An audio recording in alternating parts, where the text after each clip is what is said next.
गिरफ्तार कराउण दे मामले ते सब तो वड्डी खबर है। टीनू नूं भजाउण दे लई पूरी तैयारी कीती गई सी। 10 लोकां ने दीपक टीनू नूं भजाउण दी साजिश रची सी। प्रितपाल दे संपर्क दे विच सी टीनू दी गर्लफ्रेंड जतिंदर कौर नूं गिरफ्तार कर लिया गया सी ते ओ प्रितपाल सिंह जो कि बरखास्त सीआईए इंचार्ज है, जिस दे घरों फरार होया सी दीपक टीनू, जिस दी रिहाइश तो फरार होया सी, उस दे संपर्क दे विच सी। लुधियाना दे जिम मालक कुलदीप ने इन्हां नूं शॉपिंग भी करवाई सी। जिम मालक कुलदीप ने इन्हां नूं शॉपिंग करवाई सी। कुलदीप कोहली ने गर्लफ्रेंड नूं कपड़े खरीद के दित्ते सी। टीनू दी गर्लफ्रेंड नूं कपड़े खरीद के दित्ते सी। टीनू नूं फरार करवाया गया। गर्लफ्रेंड नूं लैण दे लई खुद जीरकपुर टीनू दे मददगार पहुंचे ते फिर उथों मानसा गए। इस पूरे मामले दे विच पुलिस चार्जशीट दाखल कर चुकी है। 10 लोग इस साजिश दे विच शामिल सी। 10 मुलजमां दे नाम ने चार्जशीट दे विच। बरखास्त सीआईए इंचार्ज प्रितपाल सिंह इस साजिश दा हिस्सा सी। अपनी निजी गड्डी दे विच अपनी रिहाइश ते टीनू नूं लैके गया ते उत्थों उसनूं फरार करवाया गया। टीनू फरार कराउण दे मामले दे विच प्रितपाल सिंह सने 10 मुलजम ने जिन्हां दे नाम चार्जशीट दे विच दाखल कीते गए ने। टीनू दे फरार होण दे मामले दे विच वड्डा खुलासा होया। 10 लोकां ने टीनू नूं भजाउण दी साजिश रची सी।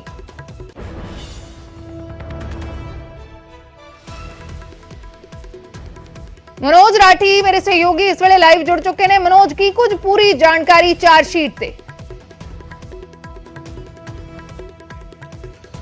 देखो, चार्जशीट च अज दी ਜਿਹੜੀ चीज़ां लिखी गई हैं कि पुलिस की ਜਿਹੜੀ टीम सीगी स्पैशल इन्वेस्टिगेशन टीम, जिन्हें जब दीपक टीनू फरार होया सीगा उस तो बाद लगातार इन्वेस्टिगेशन हुई सी। हालांकि उन्होंने अजमेर तो गिरफ्तार जिहड़ा कर लिया गया सीगा, लेकिन हुण ਜਿਹੜੀ चार्जशीट च कई चीज़ां लिखी गई हैं। चार्जशीट च ਜਿਹੜੀ चीज़ां है वो तुहानूं दस दईए ਜਿਹੜੀ मेन ने कि प्रीतपाल है ਉਹਦੀ ਨਿੱਜੀ ਜਿਹੜੀ ਹੈਗੀ ਉਹ ਕਿਸ ਤਰ੍ਹਾਂ ਦੀ ਸੀਗੀ। ਆਪਣੀ ਗੱਡੀ 'ਚ ਬਿਠਾ ਕੇ ਉਹਨੂੰ ਘੁਮਾਉਂਦਾ ਰਿਹਾ, ਉਸ ਤੋਂ ਬਾਅਦ ਉਹਨੂੰ ਆਪਣੇ ਰੈਜ਼ੀਡੈਂਸ ਤੇ ਲੈ ਕੇ ਗਿਆ। ਹਾਲਾਂਕਿ ਇਹ ਕੈਟਾਗਰੀ ਦਾ ਜਿਹੜਾ ਗੈਂਗਸਟਰ ਦੀਪਕ ਟੀਨੂ, ਉਹਦੇ ਨਾਲ ਕਿਸ ਤਰ੍ਹਾਂ ਦੀ ਉਹਦੀ ਦੋਸਤੀ ਸੀਗੀ, ਕਿਸ ਤਰ੍ਹਾਂ ਦੇ ਉਹਦੇ ਜਿਹੜੇ ਹੈਗੇ ਆਪਸੀ ਰਿਲੇਸ਼ਨ ਸੀਗੇ। ਚਾਰਜਸ਼ੀਟ 'ਚ ਇਹ ਵੀ ਕਿਹਾ ਗਿਆ ਕਿ ਆਪਣੇ ਰੈਜ਼ੀਡੈਂਸ ਤੇ ਲੈ ਜਾ ਕੇ अपनी गड्डी च ਉਹਨੂੰ ਜਿਹੜਾ ਹੈਗਾ ਲੈ ਕੇ ਗਿਆ। ਉਸ ਤੋਂ ਬਾਅਦ ਜਿਹੜੀ ਹਾਲਾਂਕਿ ਪਹਿਲਾਂ ਹੀ ਪ੍ਰੀ ਪਲਾਨ ਸੀਗਾ, ਅਸੀਂ ਪਹਿਲਾਂ ਵੀ ਜ਼ਿਕਰ ਕਰ ਚੁੱਕੇ ਨੇ, ਕਿਉਂਕਿ ਉਹਦੀ ਜਿਹੜੀ ਗਰਲਫ੍ਰੈਂਡ ਹੈ ਜਤਿੰਦਰ ਕੌਰ, ਉਹਦੇ ਜਿਹੜੇ ਸਾਥੀ ਹੈ ਕੁਲਦੀਪ ਕੋਹਲੀ, ਉਸ ਤੋਂ ਇਲਾਵਾ ਰਜਿੰਦਰ ਗੋਰਾ, ਜਿਹੜਾ ਹੈਗਾ ਬਿੱਟੂ, ਸੁਨੀਲ, ਇਹ ਸਾਰਿਆਂ ਨੇ 10 ਦੇ ਖਿਲਾਫ ਜਿਹੜੀ ਚਾਰਜਸ਼ੀਟ 'ਚ ਲਿਖਿਆ ਗਿਆ ਕਿ ਇਹਨਾਂ ਨੇ ਕਿਸ ਤਰ੍ਹਾਂ ਦਾ ਜਿਹੜੀ ਹੈਗੀ ਹੈ ਮਦਦ ਕੀਤੀ ਹੈ। ਇਹ ਚਾਰਜਸ਼ੀਟ 'ਚ ਸਾਰੀ ਚੀਜ਼ਾਂ ਲਿਖੀ ਗਈਆਂ। ਚਾਰਜਸ਼ੀਟ 'ਚ ਇਹ ਵੀ ਦੱਸਿਆ ਗਿਆ ਹੈ ਕਿ ਇਹ ਕਿਹਨੇ ਕਿਸ ਤਰ੍ਹਾਂ ਦੀ ਮਦਦ ਕੀਤੀ ਹੈ, ਕਿਹੜਾ ਬੰਦਾ ਜਿਹੜਾ ਉੱਥੇ ਲੈਣ ਗਿਆ ਸੀਗਾ। ਇੱਕ ਬਲੈਕ ਕਲਰ ਦੀ ਸਕੋਡਾ कार जी है पटियाला नंबर, उदा भी जिक्र होया है कि उस गड्डी च पहला जतिंदर कौर नूं जीरकपुर तो लिया गया, क्योंकि जतिंदर कौर जी है जीरकपुर अपार्टमेंट च रेंट ते रहिंदी है। कुलदीप कोहली ने अपने बंदे भेज के पहला जतिंदर कौर नूं जिहड़ा हैगा ओह उत्थों ले आया। उहदे कोल शॉपिंग भी उहदे वास्ते कीती है। जतिंदर कौर दे कपड़े भी खरीदे गए।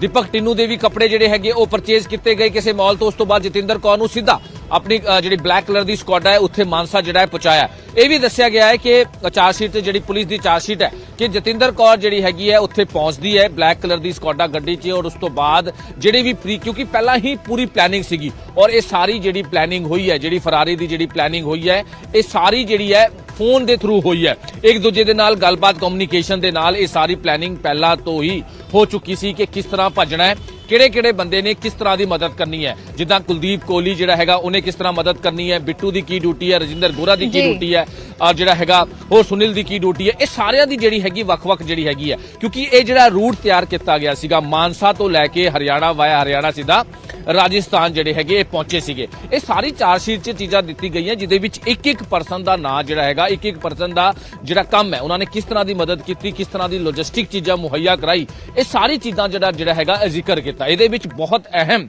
जिहड़ी हैगी है जतिंदर कौर जिहड़ी उहदी गर्लफ्रेंड है, उहदा बहुत अहम जिहड़ा रोल है इहदे विच रहा है। हालांकि सीआईए इंचार्ज जिहड़ा हैगा प्रितपाल, उहदा तां अहम रोल रहा हैगा, क्योंकि उसे करके सारी चीज़ां हुई है, उस करके ही दीपक टीनू उत्थों फरार होया सीगा।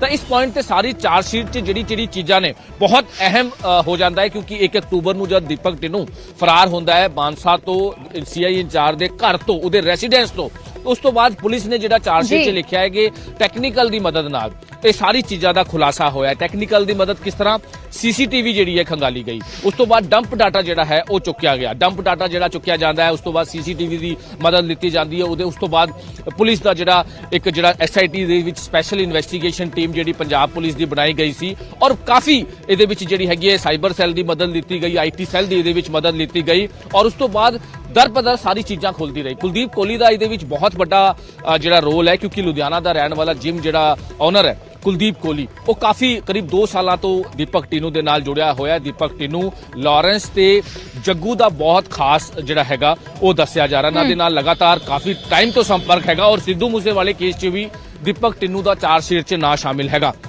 ਹਾਲਾਂਕਿ ਲੇਕਿਨ ਜਦ ਇਹ ਫਰਾਰੀ ਹੋਈ ਸੀ ਤਾਂ ਕਈ ਚੀਜ਼ਾਂ ਦਾ ਜਿਹੜਾ ਚੀਜ਼ਾਂ ਸਾਹਮਣੇ ਆਈ ਸੀ ਕਿ ਆਖਿਰ ਇਹ ਜਦ ਫਰਾਰ ਹੋਇਆ ਤਾਂ ਪੂਰੀ ਪਲੈਨਿੰਗ ਕਿਸ ਤਰ੍ਹਾਂ ਹੋਈ, ਕਿਉਂਕਿ ਇਹ ਵੀ ਜਿਹੜਾ ਹੈਗਾ ਇਹ ਵੀ ਸਾਹਮਣੇ ਆਇਆ ਹੈ ਕਿ ਇਹ ਜੇਲ੍ਹ 'ਚ ਬਹਿ ਕੇ ਸਾਰੀ ਚੀਜ਼ਾਂ ਦੀ ਪਲੈਨਿੰਗ ਹੋਈ ਹੈ। ਜੇਲ੍ਹ 'ਚ ਬਹਿ ਕੇ ਇਸ ਤਰ੍ਹਾਂ ਦੇ ਅੱਗੇ ਤੋਂ ਸੰਪਰਕ ਹੋਇਆ। ਬਹੁਤ ਸਾਰੀ ਚੀਜ਼ਾਂ ਇਹਦੇ ਵਿੱਚ ਜਿਹੜੀ ਹੈਗੀ ਸਾਹਮਣੇ ਆਈ ਸੀ ਕਿ ਕਿਸ ਤਰ੍ਹਾਂ ਇਹ ਜਿਹੜਾ ਹੈਗਾ ਪ੍ਰੀਤਪਾਲ ਨੂੰ ਮੋਹਰਾ ਜਿਹੜਾ ਬਣਾਇਆ ਗਿਆ। ਉਸ ਤੋਂ ਬਾਅਦ ਇਹ ਸਾਰੀ ਚੀਜ਼ਾਂ ਜਿਹੜੀ ਹੈ, ਸਾਰੀ ਕਹਾਣੀ ਜਿਹੜੀ ਹੈ, ਸਾਰੀ ਜਿਹੜੀ ਸਾਜ਼ਿਸ਼ ਹੈ ਉਹ ਰਚੀ ਗਈ ਹੈ। ਚਾਰਜਸ਼ੀਟ 'ਚ ਬਹੁਤ ਸਾਰੀ ਚੀਜ਼ਾਂ ਜਿਹੜੀਆਂ ਉਹਦਾ ਜ਼ਿਕਰ ਕੀਤਾ ਗਿਆ ਅਸ਼ਦੀਪ, ਤਾਂ ਕਹਿ ਸਕਦੇ ਹਾਂ ਕਿ ਇੱਕ ਪੂਰੀ ਪਲੈਨਿੰਗ ਦੇ ਤਹਿਤ ਇੱਕ ਪੂਰੀ ਜਿਹੜੀ ਹੈਗੀ ਹੈ ਪੂਰੀ ਪਲੈਨਿੰਗ ਹੋਈ ਸੀ ਔਰ ਪਲੈਨਿੰਗ ਤੋਂ ਬਾਅਦ ਇਹ ਸਾਰੀ ਚੀਜ਼ਾਂ ਦਾ ਜਿਹੜਾ ਹੈਗਾ ਇਹਦੇ ਵਿੱਚ ਹੋਇਆ। ਕਿਉਂਕਿ ਦੀਪਕ ਟੀਨੂ ਨੂੰ ਪ੍ਰੋਡਕਸ਼ਨ ਵਾਰੰਟ ਤੇ ਲੈ ਕੇ ਆਇਆ ਗਿਆ ਸੀਗਾ, CIA ਇੰਚਾਰਜ ਲੈ ਕੇ ਆਏ ਸੀਗੇ, ਮਾਨਸਾ ਲੈ ਕੇ ਆਏ ਸੀਗੇ ਕਿ ਇੱਕ ਮਾਮਲੇ 'ਚ ਰਿਕਵਰੀ ਕਰਾਣੀ ਸੀ, ਯਾਨੀ ਕਿ ਅਸਲੇ ਦੀ ਰਿਕਵਰੀ ਜਿਹੜੀ ਹੈ ਉਹ ਕਰਾਣੀ ਸੀ, ਜਿਹਨੂੰ ਲੈ ਕੇ ਦੀਪਕ ਟੀਨੂ ਨੂੰ ਪ੍ਰੋਡਕਸ਼ਨ ਵਾਰੰਟ ਤੇ ਲੈ ਕੇ ਆਇਆ ਸੀਗਾ ਤੇ ਉਹਦਾ ਪ੍ਰੋਡਕਸ਼ਨ ਵਾਰੰਟ ਤੇ ਰਿਮਾਂਡ ਲੈ ਕੇ ਉਹਦੇ ਕੋਲੋਂ ਪੁੱਛਗਿੱਛ ਚੱਲ ਰਹੀ ਸੀ। ਲੇਕਿਨ ਅਚਾਨਕ ਦੀਪਕ ਟੀਨੂ ਫਰਾਰ ਹੋ ਜਾਂਦਾ ਜਦ ਇਹ ਖਬਰ ਆਉਂਦੀ ਹੈ। ਪੁਲਿਸ ਦੇ ਜਿਹੜੇ ਸੀਨੀਅਰ ਅਫਸਰ ਹੈ ਉਹਨਾਂ ਦੇ ਹੋਸ਼ ਉੱਡ ਜਾਂਦੇ ਨੇ ਕਿ ਇੰਨਾ ਵੱਡਾ ਗੈਂਗਸਟਰ ਜਿਹੜਾ ਉਹ ਕਿੱਥੋਂ ਫਰਾਰ ਹੋ ਗਿਆ। ਲੇਕਿਨ ਜਦ ਇਹ ਜਿਹੜਾ ਸਾਹਮਣੇ ਆਈ ਗੱਲ ਕਿ ਪ੍ਰੀਤਪਾਲ ਜਿਹੜਾ CIA ਇੰਚਾਰਜ ਹੈ, ਜਿਹੜਾ ਮੇਨ ਇੰਚਾਰਜ ਹੈ, ਉਹਦੇ ਘਰ ਤੋਂ ਹੀ ਜਿਹੜਾ ਹੈਗਾ ਉਹ ਫਰਾਰ ਹੋ ਗਿਆ ਔਰ ਉਸ ਤੋਂ ਬਾਅਦ ਸਾਹਮਣੇ ਸਾਰੀ ਚੀਜ਼ਾਂ ਆਈ ਕਿ ਕਿਸ ਤਰ੍ਹਾਂ ਉਹ ਆਪਣੀ ਗੱਡੀ 'ਚ ਉਹਨੂੰ ਲੈ ਕੇ ਘੁੰਮ ਰਿਹਾ ਸੀਗਾ, ਪੂਰਾ ਬੇਖੌਫ ਤਰੀਕੇ ਨਾਲ ਉਹਨੂੰ ਮੋਬਾਈਲ ਦਿੱਤਾ ਹੋਇਆ ਸੀਗਾ। ਇਹ ਸਾਰੀ ਚੀਜ਼ਾਂ ਜਦ ਸਾਹਮਣੇ ਆਈ ਤਾਂ ਪੁਲਿਸ ਦੀ ਇਨਵੈਸਟੀਗੇਸ਼ਨ ਜਦ ਹੋਈ ਤਾਂ ਪ੍ਰੀਤਪਾਲ ਦਾ ਤੇ ਉਹਦੀ ਜਿਹੜੀ ਗਰਲਫ੍ਰੈਂਡ ਹੈ ਉਹਦਾ ਜਿਹੜਾ ਹੈਗਾ ਨਾਂ ਸਾਹਮਣੇ ਆਇਆ ਸੀਗਾ, ਜਿਹਨੂੰ ਲੈ ਕੇ ਲਗਾਤਾਰ ਪੁਲਿਸ ਨੇ ਇਨਵੈਸਟੀਗੇਸ਼ਨ ਕੀਤੀ ਔਰ ਚਾਰਜਸ਼ੀਟ 'ਚ ਕਈ ਚੀਜ਼ਾਂ ਜਿਹੜਾ ਹੈਗਾ ਚਾਰਜਸ਼ੀਟ 'ਚ ਕਈ ਚੀਜ਼ਾਂ ਦਾ ਜਿਹੜਾ ਜ਼ਿਕਰ ਹੈ ਉਹ ਕੀਤਾ ਹੋਇਆ ਹੈ ਕਿ ਕਿਸ ਤਰ੍ਹਾਂ ਇਹ ਸਾਰੀ ਚੀਜ਼ਾਂ ਹੋਈ, ਕਿਸ ਤਰ੍ਹਾਂ ਜਿਹੜੀ ਹੈਗੀ ਲੌਜਿਸਟਿਕ ਚੀਜ਼ਾਂ ਮੁਹੱਈਆ ਹੋਈ ਔਰ ਕਿਸ ਤਰ੍ਹਾਂ ਹਾਲਾਂਕਿ ਦੀਪਕ ਟੀਨੂ ਫੜਿਆ ਗਿਆ। ਲੇਕਿਨ ਉਸ ਤੋਂ ਬਾਅਦ ਜਦ ਚਾਰਜਸ਼ੀਟ 'ਚ ਆਈ ਹੈ ਤਾਂ ਇਹਦੇ ਵਿੱਚ 10 ਲੋਕਾਂ ਦਾ ਜਿਹੜਾ ਹੈਗਾ ਮੇਨ ਰੋਲ ਸਾਹਮਣੇ ਆਇਆ, ਜਿਹਦੇ ਖਿਲਾਫ ਚਾਰਜਸ਼ੀਟ 'ਚ ਜਿਹੜੀ ਹੈਗੀ ਇਹ ਚੀਜ਼ਾਂ ਲਿਖੀ ਗਈ ਹੈ। ਅਸ਼ਦੀਪ ਜੀ ਸ਼ੁਕਰੀਆ ਮਨੋਜ ਫਿਲਹਾਲ ਪੂਰੀ ਜਾਣਕਾਰੀ ਦੇ ਲਈ। ਤਾਂ 10 ਲੋਕ ਸ਼ਾਮਿਲ ਸੀ ਇਸ ਸਾਜ਼ਿਸ਼ ਦੇ ਵਿੱਚ। ਚਾਰਜਸ਼ੀਟ ਦਾਖਲ ਹੋ ਚੁੱਕੀ ਹੈ ਟੀਨੂ ਨੂੰ ਫਰਾਰ ਕਰਾਉਣ ਦੇ ਮਾਮਲੇ ਦੇ ਵਿੱਚ ਤੇ ਇਸ ਦੇ ਵਿੱਚ 10 ਲੋਕ ਸਾਜ਼ਿਸ਼ 'ਚ ਸ਼ਾਮਿਲ ਸੀ। ਕੌਣ ਸ਼ਾਮਿਲ ਸੀ? ਪ੍ਰਿਤਪਾਲ ਸਿੰਘ ਬਰਖਾਸਤ CIA ਇੰਚਾਰਜ, ਜਤਿੰਦਰ ਕੌਰ ਟੀਨੂ ਦੀ ਗਰਲਫ੍ਰੈਂਡ, ਕੁਲਦੀਪ ਸਿੰਘ ਉਰਫ ਕੋਹਲੀ ਜੋ ਕਿ ਜਿਮ ਮਾਲਕ ਹੈ, ਰਾਜਵੀਰ ਸਿੰਘ ਉਰਫ ਕਾਜ਼ਮਾ, ਰਜਿੰਦਰ ਸਿੰਘ ਉਰਫ ਗੋਰਾ, ਬਿੱਟੂ ਸਿੰਘ, ਸਰਬਜੋਤ ਸਿੰਘ, ਚਿਰਾਗ, ਸੁਨੀਲ ਲੋਹੀਆ, ਇਹ ਸਾਰੇ ਲੋਕ ਨੇ ਜਿਨ੍ਹਾਂ ਦਾ ਚਾਰਜਸ਼ੀਟ ਦੇ ਵਿੱਚ ਨਾਮ ਹੈ ਜੋ ਟੀਨੂ ਨੂੰ ਫਰਾਰ ਕਰਾਉਣ ਦੀ ਸਾਜ਼ਿਸ਼ ਦੇ ਵਿੱਚ ਸ਼ਾਮਿਲ ਸੀ। ਚਾਰਜਸ਼ੀਟ ਦਾਖਲ ਹੋ ਚੁੱਕੀ ਹੈ। ਮੁਲਜ਼ਮਾਂ ਦੀ ਭੂਮਿਕਾ ਕੀ ਰਹੀ ਹੈ? ਪ੍ਰਿਤਪਾਲ ਸਿੰਘ ਜੋ ਕਿ ਬਰਖਾਸਤ CIA ਇੰਚਾਰਜ ਹੈ, ਟੀਨੂ ਨੂੰ ਭਜਾਉਣ ਦੀ ਸਾਜ਼ਿਸ਼ ਦਾ ਹਿੱਸਾ ਸੀ। ਖੁਦ ਟੀਨੂ ਨੂੰ ਆਪਣੀ ਗੱਡੀ ਦੇ ਉੱਤੇ, ਆਪਣੀ ਪਰਸਨਲ ਗੱਡੀ ਦੇ ਉੱਤੇ ਆਪਣੀ ਰਿਹਾਇਸ਼ ਤੇ ਲੈ ਕੇ ਗਿਆ, ਆਪਣੇ ਘਰ ਲੈ ਕੇ ਗਿਆ। ਕੁਲਦੀਪ, ਰਾਜਵੀਰ ਤੇ ਰਜਿੰਦਰ ਨੇ ਪੈਸਿਆਂ ਦਾ ਇੰਤਜ਼ਾਮ ਕੀਤਾ। ਸੂਤਰਾਂ ਦੇ ਮੁਤਾਬਕ ਕੁਲਦੀਪ ਨੇ 4 ਲੱਖ ਰੁਪਏ ਜੁਟਾਏ ਸੀ। ਕੁਲਦੀਪ ਨੇ ਟੀਨੂ ਤੇ ਉਸਦੀ ਗਰਲਫ੍ਰੈਂਡ ਦੇ ਲਈ ਕੱਪੜੇ ਖਰੀਦੇ, ਸ਼ਾਪਿੰਗ ਕਰਾਈ। ਟੀਨੂ ਦੀ ਗਰਲਫ੍ਰੈਂਡ ਜ਼ੀਰਕਪੁਰ ਤੋਂ ਰਾਜਵੀਰ ਦੇ ਨਾਲ ਗਈ ਸੀ। ਗਰਲਫ੍ਰੈਂਡ ਜਤਿੰਦਰ ਟੀਨੂ ਨੂੰ ਕਾਰ ਦੇ ਵਿੱਚ ਫਿਰ ਬਿਠਾ ਕੇ ਲੈ ਕੇ ਗਈ ਹੈ। ਤਾਂ ਕਿਸ ਦੀ ਕੀ ਭੂਮਿਕਾ ਸੀ ਚਾਰਜਸ਼ੀਟ ਦੇ ਵਿੱਚ ਉਸ ਸਭ ਦਾ ਜ਼ਿਕਰ ਹੈ। 10 ਮੁਲਜ਼ਮ ਇਸ ਸਾਜ਼ਿਸ਼ ਦੇ ਵਿੱਚ ਸ਼ਾਮਿਲ ਸੀ। 10 ਮੁਲਜ਼ਮਾਂ ਦੇ ਚਾਰਜਸ਼ੀਟ ਦੇ ਵਿੱਚ ਨਾਮ ਦਰਜ ਕੀਤੇ ਗਏ ਨੇ।